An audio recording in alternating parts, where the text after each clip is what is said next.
Report podcast. I'm your host, Mike Broadbent. Joining me once again is my co-host, Richie Schneiderite, and very special guest, friend of the show, formerly of Rutgers rivals, now on 3, Alex Gleitman. Alex, thanks for coming back, man. Chopping it up for some Ohio State Rutgers talk. Hey guys, excited. This is always my favorite game of the year. Next year it won't be played actually, so that's a little sad. Yeah. I could go the whole season rooting strictly for Rutgers and strictly for Ohio State independently, which will be nice. But would love for them to play in the Big Ten championship. But yeah, always a fun time. Going to the game this weekend, bringing my 4.5, almost 5-year-old son to his first college football game. So really excited. Looks like the weather is going to be good, and I think it's going to be a good football game. So excited. What color Scarlet will he be donning this weekend? I'm just curious. They both look the same to me. So, Okay, all right. Yeah. Just saying. Yeah. Will there be more gray or more white as the secondary color? Look, I got to be honest. I like both programs. I like to talk objectively about both programs on here. But I'm a 2-time graduate of Ohio State. My wife went to Ohio State. My brother went to Ohio State. My brother-in-law went to and played basketball for Ohio State. So, make your own. So you're saying there's a chance. So you say 2-time grad? I am a 2-time grad of You and of Dabo Sweeney have something in common. What's that? 2 degrees. You and Dabo Sweeney. Yeah, I guess. I'm not going to argue with Tyler from Spartanburg, but what a shit show.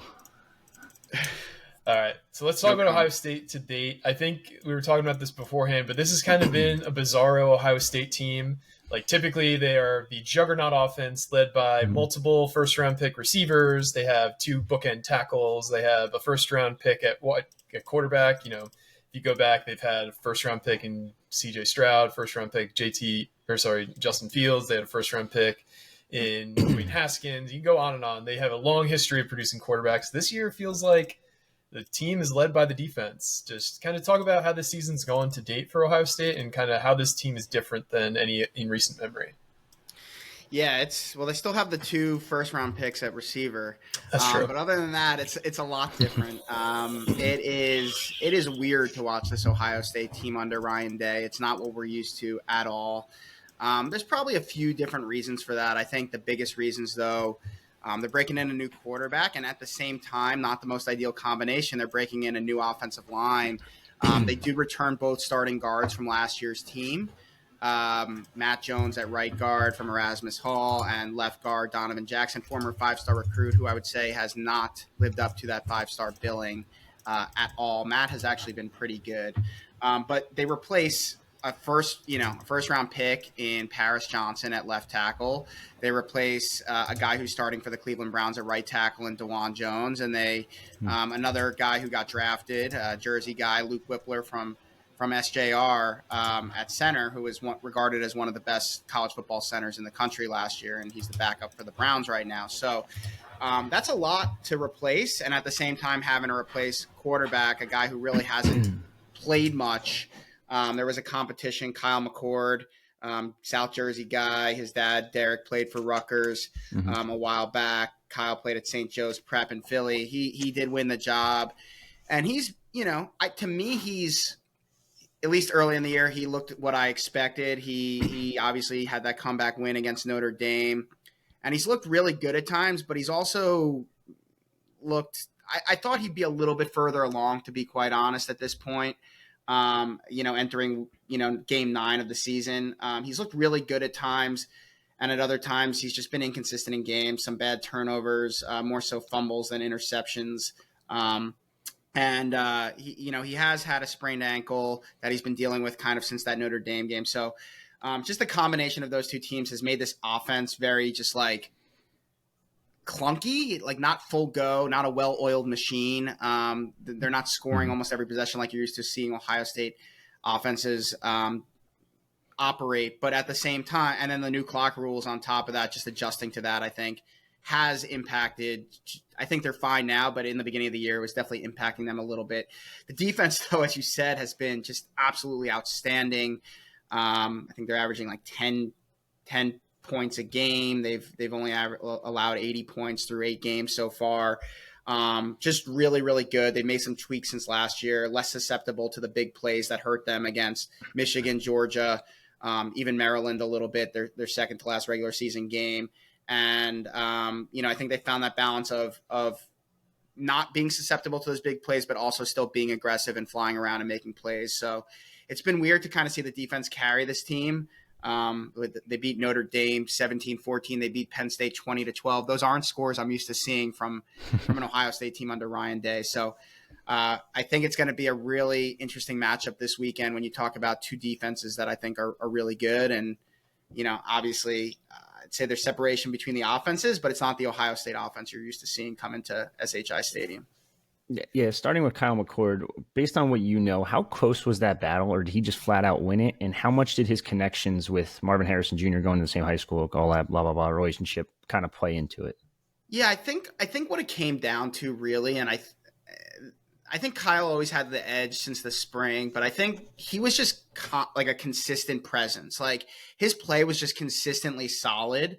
Whereas Devin Brown, who was the backup, I don't know if he'll play this week or not. They had a little bit of a red zone package with him running the ball, but he got hurt a couple weeks back against Penn State. He's questionable for this weekend. But Devin was like, he'd have an incredible day of practice where it's like, whoa, like he is the real deal. And then like the next day it would be like a mediocre to subpar day of practice. And I think Ohio State just preferred that consistency. And so as you got into camp, 2 weeks in, it was pretty close. I think the back 2 weeks of camp, it was pretty clear that Kyle McCord was the guy. Obviously, the connection with Marvin helps a ton, although like I think I could probably throw the ball to Marvin Harrison Jr. and be all right. But, having that connection, having that rapport, having the relationship that they do, I don't think it was the deciding factor, but it sure it plays into it. And I think it also played into how he's performing on an everyday basis. So, it's great to see those guys continue to have success. They're both great kids. And, Kyle might be back next year. I don't know if Marvin will. So they should enjoy this year while they have it. Well, from my Giants perspective, I hope not. He may be way gone before the Giants pick. I was going to say the Giants need to bottom out a lot more than they have so far in order to get Marvin Harrison. I think they probably need to be a top 3 pick. Don't doubt how bad we could be. Okay. Yeah, you underestimate my power. Yeah. So we kind of know the high level guys on Ohio State's offense. Marvin Harrison Jr., Trevion Henderson's coming back, who was, arguably the best running back in the country at points last year when he was healthy. Talk about some of the other players to watch and maybe the biggest positions that concern you on the Ohio State offense. Yeah, I'm like mad at myself. I failed to mention like Trevion Henderson had been out since the Notre Dame game until last week against Wisconsin, and you saw the impact he had on that game. And the other guy who's been out since that game as well is Emeka Egbuka. He's projected to go in the first round after this year, junior receiver. They still do not have him. He is supposed to. They're indicating that he will come back this week.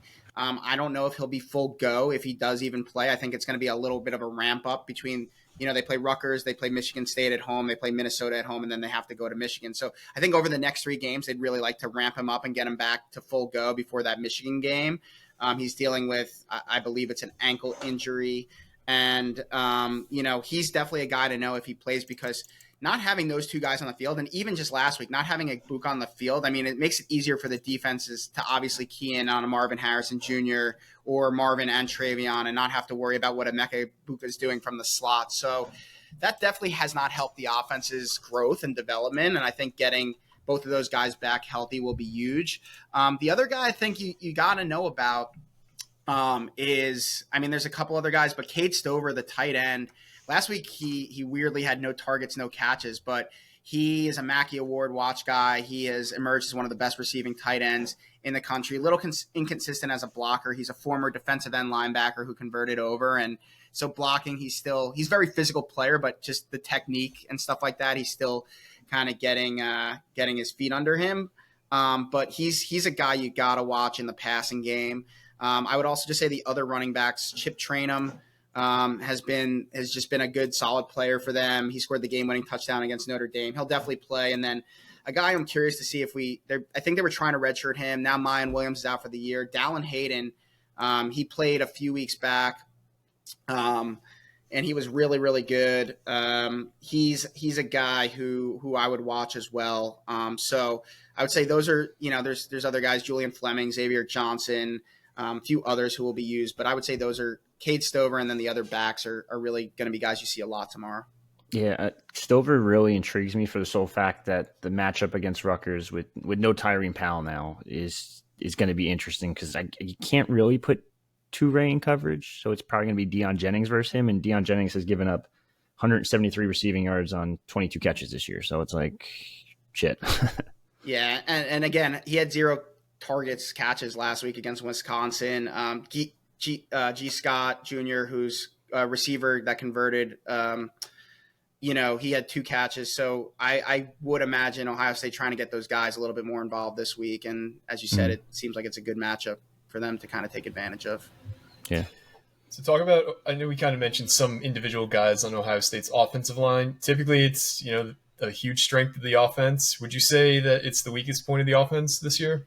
1,000%. I mean, Josh Simmons is one of the left tackle, transfer from San Diego State, one of the more penalized offensive linemen in college football. His play has been up and down throughout the year. Josh Fryer at right tackle is a veteran, and he's done really well in spot duty. He's had really good games. He's had last week, I would say, like, not the best game. And then they're breaking in a new center, a sophomore, Carson Hinsman. I actually think he's been all right. I don't really have, there's some things left to be desired. He didn't have a great game in his home state of Wisconsin last week, but I think he's generally been okay, and we've seen the development with him. I think the tackles, it's not what we're used to seeing at Ohio State. And as I said, even Donovan Jackson, a former 5-star recruit, second-year starter, even played a bunch as a freshman. He's a junior. He has not played well, and that was last year. That is this year. And so I think there's, Rutgers defensive front, I think, is obviously probably the best part about that defense and their strong suit. So I think that there's definitely matchups they can win.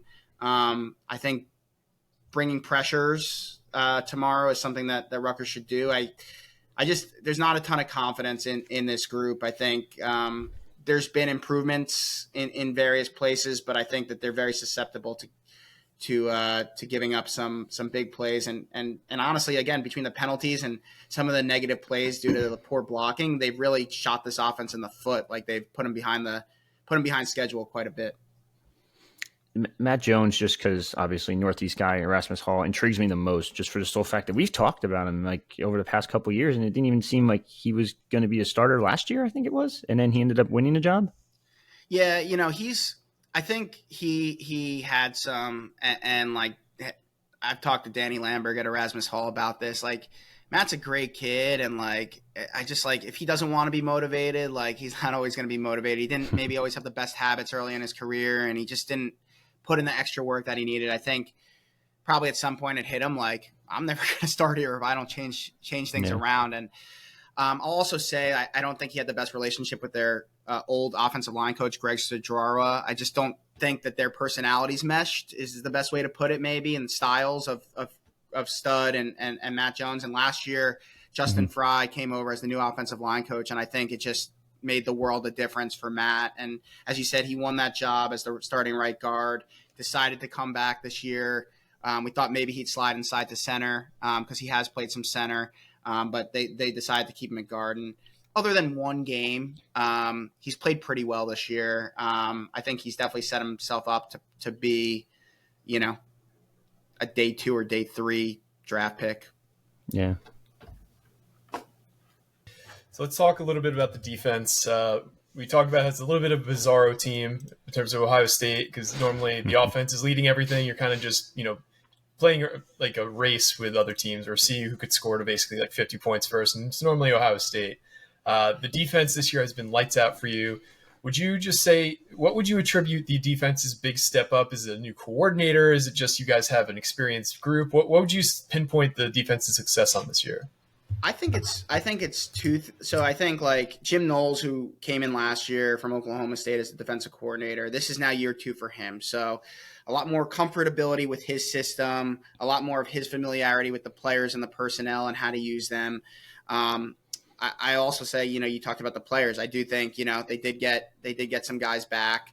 And they have a lot of returning veterans on this defense that, again, now are in year 2 of the same system, and they get better year over year. They're more comfortable with the system, and they can fly around and make plays and think less and play more. So I think it's that. I also, we talked about this before the show, but they kind of changed their approach. Last year, Jim Knowles is a very aggressive coach by nature. And I think part of that is because, he was at Oklahoma State. He was at Duke. He had really good defenses there. But because they were kind of middle tier when it comes to the talent they had on their roster, they had to be more aggressive when it came to the blitzes and just different things that they dialed up. And I think Jim, sometimes you just have – you have the Jimmies and Joes. You don't need to dial up all these crazy exotic blitzes and zero coverage blitzes that leave you susceptible over the top against these really good teams. And you saw last year Maryland, which was their 11th game, Michigan, which was their 12th game, and then Georgia in the college football playoff. They gave up a lot of big plays that led to scores and really kind of killed this team in those. They won the Maryland game, but obviously the Michigan and the Georgia game. And they kind of adapted their approach this year to allow less big and explosive plays. I think they actually lead the, I don't know how they define those metrics or whatever, a certain amount of yards or, per play. But I think they actually lead the country now in those against them, or least amount against them. And in the beginning of the year, though, it almost led to a bend but don't break defense. I think, though, they've kind of figured out the right formula to still be aggressive and still fly around and make plays and get off the field on third downs when they need to, while not allowing those explosive plays. So I would say those 3 things are probably the reason this defense is so good. And then look, it's Ohio State has top 5 recruiting classes every single year, if not top 2, top 3. Jimmy's and Joe's over X's and O's. The talent they have is really, really good. I think that's a reason why the offensive line, they haven't recruited that well there. And that's why that room isn't as good as the rest of the units on the team. But, those things all together, I think, are what makes this defense really good. I'm still what happens when they play Michigan? What happens when they get into a, potentially a college football playoff game? Their first test to me, Notre Dame, they held to 14. Penn State, they held to 12. I'm starting to think, are those offenses really just not that good? But at the end of the day, those are still 2 of the 3 best teams that they're going to play on their schedule. So they've done what they're supposed to do. Again, 80 points in 8 games is pretty darn good. Yeah, no kidding. You've seen a lot of Rutgers this year. You've seen obviously a ton of Ohio State. Rutgers' deficiencies on offense were always the offensive line. It's been better this year. The issue is this Ohio State defensive line might be one of, if not the best in the country, between JT, I'm not going to pronounce his last name, Sawyer, Williams. Do you think that that's just going to be the main factor in this one between the offensive line of Rutgers and defensive line of Ohio State? Yeah, I think, that's obviously an area. I think both sides of the ball, right? The offensive line versus the defensive lines. If Rutgers is, again, if Rutgers is able to stay on the field and shorten this game by holding the ball and, not turning it over, not shooting themselves in the foot with penalties and all that stuff, I think they're going to have a chance entering the fourth quarter to, they're going to be in this game. They're going to have a chance to win this game. But, I think it all starts up front with those guys. You can't run the ball if they can't block. You obviously can't pass the ball if Gavin's under siege all game long.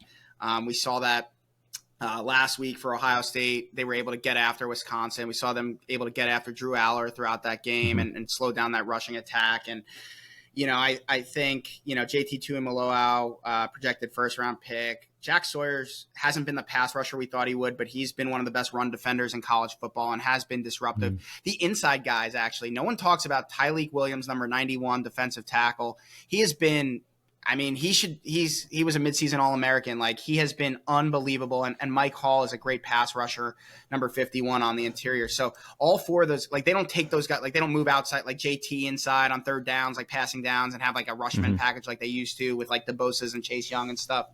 They leave those 4 guys on the field because they're all capable of, disrupting, making plays behind the line of scrimmage. So I do think how well Rutgers holds up against that group is going to be key in this game. And look, last time, what was the spread in 2021 when Ohio State came was 14, and Ohio State I think it was won 14 and a half. Yeah. And that was the lowest spread I think between these 2 teams, and now it's 18 and a half, which is similar.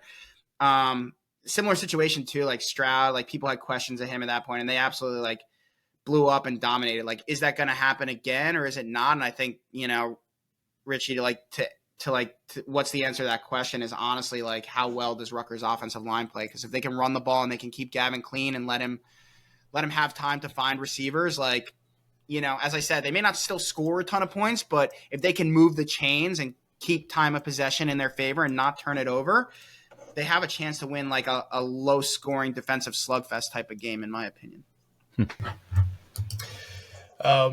What about special teams? How's Ohio State been on special teams this year?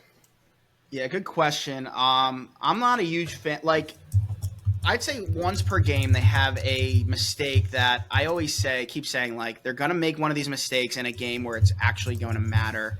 We thought early on against Maryland, they actually, the long snapper, like the ball just got like stuck in the ground and like it was a weird play and they gave Maryland the ball and like at their own 20-yard line and Maryland scored a touchdown and went up 7-0. It obviously did not end up mattering in that game, but just like mistakes like that, kicking kickoffs out of bounds.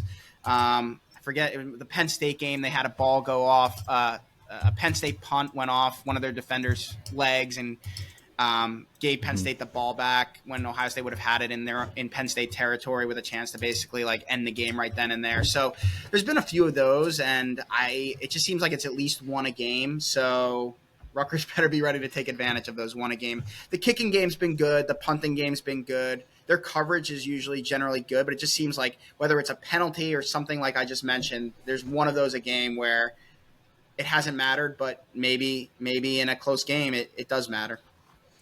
I know we shifted away from defensive talk, but there was one player I wanted to single out for the sole fact that he was a Rutgers commit at one time. Davison Igbinosun. Is he CB1 for the Buckeyes this year?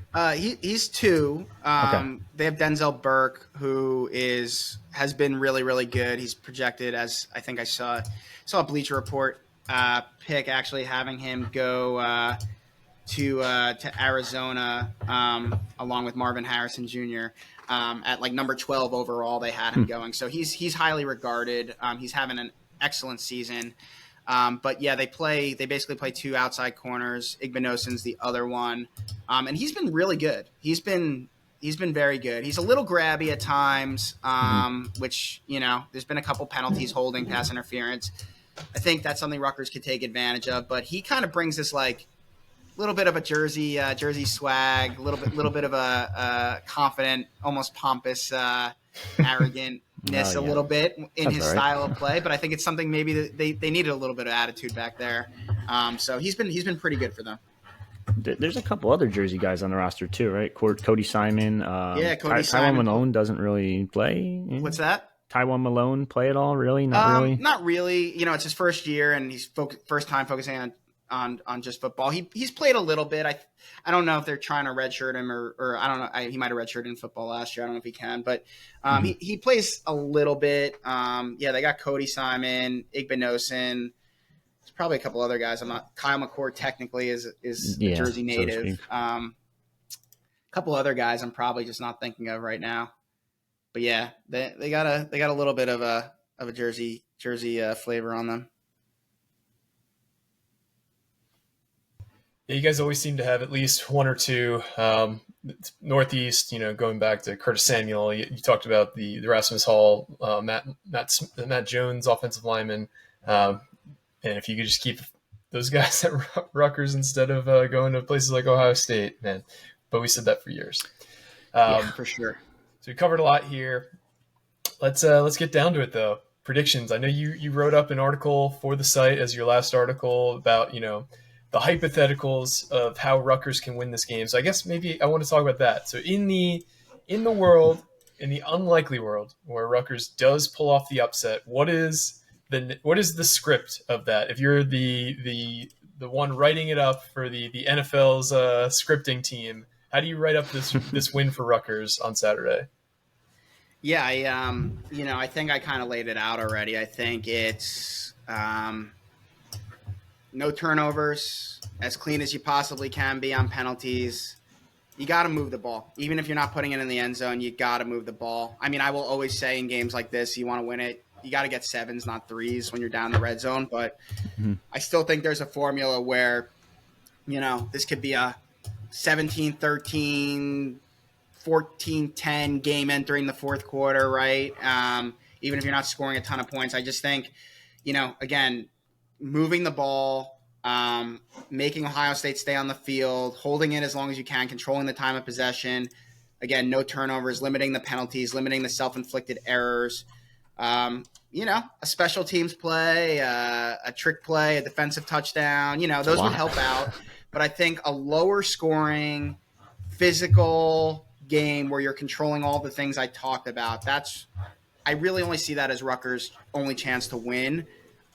Mainly because if the Rutgers offense can't stay on the field, as good as the Rutgers defense is and has been, they're just going to wear down. That's any team. Like if you're on the field and you're just constantly on the field with your offense 3 and out, 3 and out, 3 and out, or like whatever 6 and out or whatever, like it's just not sustainable. And even if it's close for a little bit, eventually it's going to wear down. And then like on top of that, you start making mistakes in games like that, and it's just like it's going to go south real quick. So again, limit the mistakes, limit the penalties, hold the ball as long as you possibly can. Try to get 7s, not 3s when you're down that red zone. And, does Ohio State obviously, it's so cliche, but like hope for, win the turnover battle. Hope Ohio State turns it over a couple times, makes a couple costly mistakes, and, you just get into this dogfight.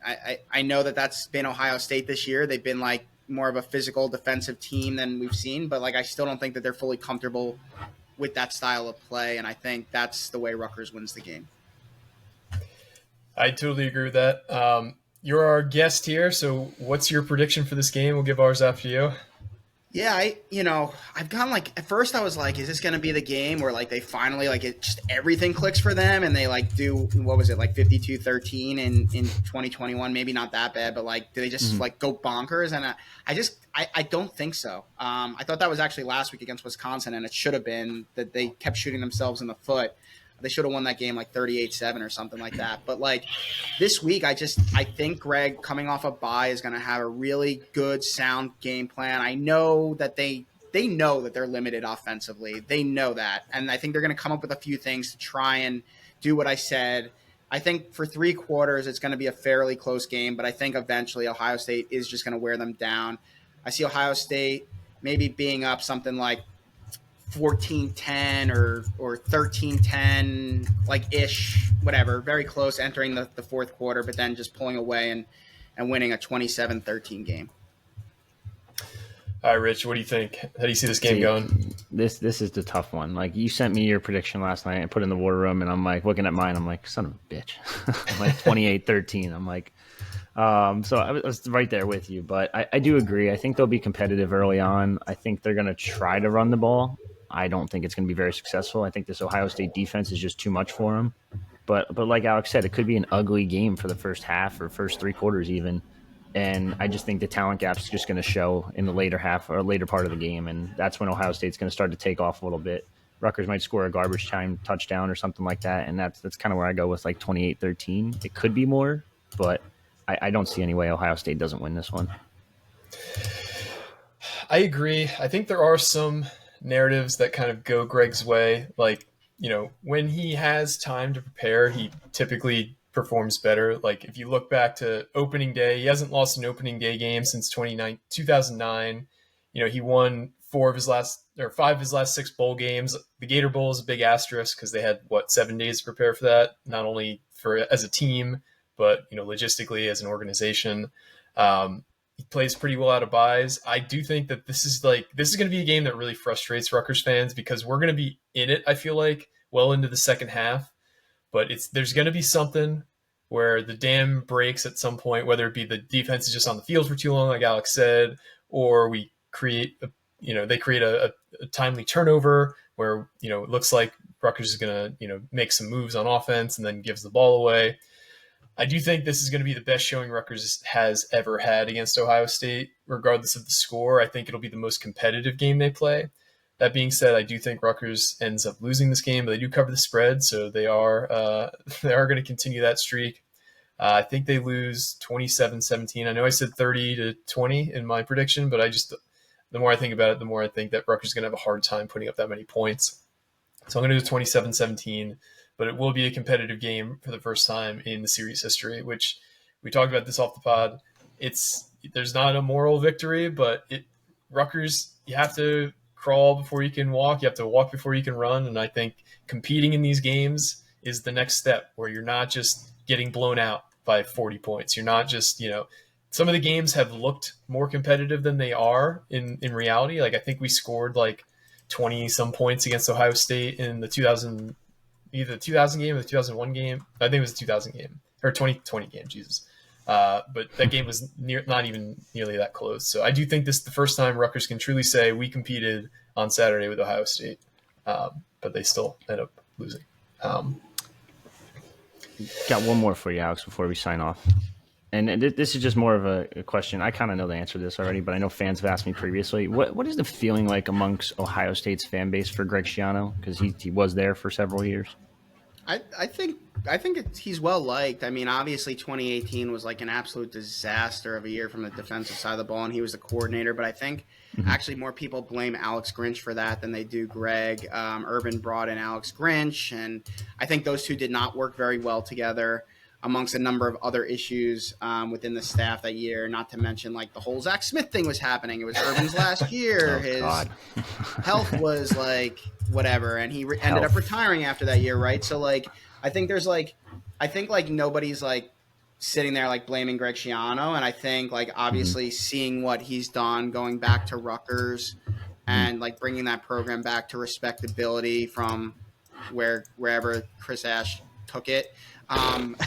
Is I think he's just very well respected. I think they like Greg. He had really, really great defense in 2016, which helped them beat Michigan that year. I think even 2017 they lost some stupid game to Iowa, but like he was good. That like everything was good. 2018 was a disaster, but I think they like him. I know last year people liked the thing last year with Crookshank and the punt and like. I think like as Greg said in the press conference, like to me that was just like a heat of the moment thing, and like I think both teams probably understand where the other one's coming from now, and like that's just in the past. So I don't think there's bad blood between the programs, Ryan and Greg, even though I know Ryan didn't retain Greg, and especially the fan base and Greg. So now let me ask you this: who would you take in a fight, Ryan Schiano Day or or Greg Day? Schiano? Yeah.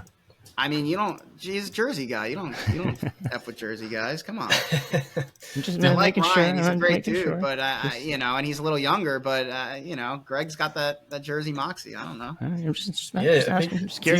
Easy to forget. Greg was a linebacker in college too. He was not somebody you want to mess with. I do have one more for you though. I think we can't go without talking about the Michigan scandal, at least a little bit. Oh, with you. Yeah, you're breaking news over here. Yeah, you're breaking some news. What is the general? I know you guys obviously hate Michigan with a passion before they even entered this season. Is it just like an all-time level of hatred right now for Michigan amongst the Ohio State fan base? I mean, yeah, and like I don't think any of the people that I talk to are like being like, we want those games back. Like they didn't really beat us. Like even though like obviously if this all happened and it's true, like which sure appears like it certainly helped. Oh, yeah. When even if you know as simple as like this play's going to be a run or this play's going to be a pass, let alone like what type of play it is and things like that. Like, I mean that helps you. So I think yes, to answer your question, yes, hate is at an all-time high. I think everyone now feels like an extreme urgency to win the game this year, even though right now Ohio State is I think a 6-point underdog in that game in Ann Arbor. It's just like there was already like you can't lose 3 in a row to these guys, but like now more than ever, it's like we don't even like Ohio State fans don't even want like any penalties to like it doesn't want to be like, oh, they beat Ohio State, but they can't play in the Big Ten championship and can't like just beat them, like shut them up, and then on top of that, like let them get penalized. I mean, look, you heard what Ryan Walters said last night. You hear what some of these coaches are willing or not willing to say. It's wrong what they did. I mean, people are like, well, the innocent Michigan players on the team shouldn't, be penalized. How about the innocent players on all the other teams that got cheated out of a fair opportunity and the integrity of the game has been damaged? And this isn't just an Ohio State lens speaking. I mean, you listen to Paul Feinbaum, you listen to, Bruce Feldman, like Pete Thamel, like these guys are like, they don't care. Like they don't hate Michigan. even Rich Eisen has been pretty fair about it. Like, and he's a Michigan guy. Like, what they did was wrong. Like, you want to get into the nuances of who knew, who didn't. We can argue probably that for days, but the bottom line is clearly, you know, there's pictures of this guy next to the offensive and defensive coordinator when they're on those sides of the ball. Like, a recruiting staffer, Eric Josephs doesn't sit next to, you know, Kirk Ciarrocca and tell him what plays to call or you know, as an advisory guy, you know, maybe he's worried about him shaking hands with a quarterback recruit after the game, but during the game, he's not on the sidelines next to him. So there's enough evidence here, I think, where we can all say they were definitely wrong and they should be penalized. I don't think anything's going to happen this season just because I don't have faith that the Big Ten or NCAA acts that swiftly. But I do think that they are going to get penalized after the year. And you know, I think that's even more reason why Ohio State fans want to make sure that they beat them this year so that they don't win a national championship, even if that does get vacated later on. So you can't sit on the sideline of a G5 program when you're not even a part of that program whatsoever? Oh, that one's a whole nother story. But yeah, with like what the appeared to be Ray-Bans that record, video for a night game. Yeah. Interesting, right? And you gotta wonder. The guy makes like $50K. Jim Harbaugh didn't know who he was, so it's he makes like $50K as, you know, the recruiting staffer, and yet if you look at all the transactions, I think they said it was like $15,000 worth of stuff that they've bought between airfare and tickets. Like, he's making $35K after taxes. Like, where is that money coming from? It can't just be from him unless he's spending literally half of the money he makes as, you know, as a GA or whatever he is. He doesn't eat. He doesn't have a house. He sleeps in the big house, and he just buys tickets to other games. The overwhelming level of cope and hoops, mental gymnastics that Michigan fans are doing online to justify all this is so bad. It is hilarious, though. Like, it went from like it's a giant nothing burger to everybody does it to like all of this is like half truths or mostly lies. It has been really fun to watch from the sideline. Doesn't affect the games that much. Yeah. I compare it to, like, imagine if you're playing blackjack and you could see the dealer's hole card. Like, that would affect the decisions you make. You're not going to win every hand, but you're going to win more hands than you would if you didn't know the dealer's card. And that's the point. You walk out of there with money in your pocket. Yeah. So you're not going to necessarily win every play or have success on offense or defense knowing what the defense is going to call, but you're at an advantage knowing it. Yeah. I even think it's a greater advantage than that analogy, but yeah, that's a good one. The crazy part to me, and you don't have to comment on this one because of Ohio State-Michigan beef, but their beat writers are, like, defending the shit out of him. Like, come be a little non-biased. Yeah, no comment. Well, look at what Tom Izzo said. Like, Tom Izzo at his one of the pressers he's doing preseason, he's talking to the group, and he's like, I want to ask you guys something. He's like, how are you guys covering this whole scandal? He's like, are you going to write a story on it? Are you going to write a story on it? Are you going to write a story on it? Nobody's going to write a story on any of this. We're just going to pretend it's not happening. Okay. I guess we're just going to pretend. Yep. It's insane. So it's pretty everybody's wild. Pissed off about this. Look, and I think there's a way to cover it, obviously, with a Michigan bias and maybe a Michigan lens. And, you know, maybe, you know, you're talking about penalties won't be that bad or something like that. But it's almost they're trying to deflect and, like, well, there's no evidence to say so, but we think it was Ryan Day who reported him. Like that's clearly coming from someone inside that building saying, "Please write this, please write that." And you know what? Even if it was like, as a graduate fan, like, you know, you don't want your program. Like, I do think Ohio State was very very cooperative in handing over whatever evidence they had, as were probably I've heard most of the Big Ten schools and other schools. Because it is wrong what they're doing. But, like, you know what? If they're cheating like that, like, I normally would hate, like, my coach kind of being, like, the snitch or whatever. But, like, if you have the evidence and, like, they're cheating like that, like, I don't see anything wrong with that. That's a massive competitive advantage. And as, you know, whoever said it, I forget, it was Walter or someone else, like, that's attacking, like, the integrity of the game. Like, it's the integrity of the game. Like, it's cheating these other kids. And it's attacking the integrity of the game. And, like, the whole, like, other schools do it. Like, I'm sure other schools hit that gray area of scouting and just like they do in recruiting and other things too and whatever. No such thing as tampering. I don't think that this level is a whole nother level, right? Yeah, Bruce Feldman did an article where he polled 50 staff or 50 coaches in the Power Five at different levels, gave them anonymity and asked them a few questions. And one of the questions they asked was, on a scale of 1 to 5, how severe is what they're doing? Like how big of a deal is it?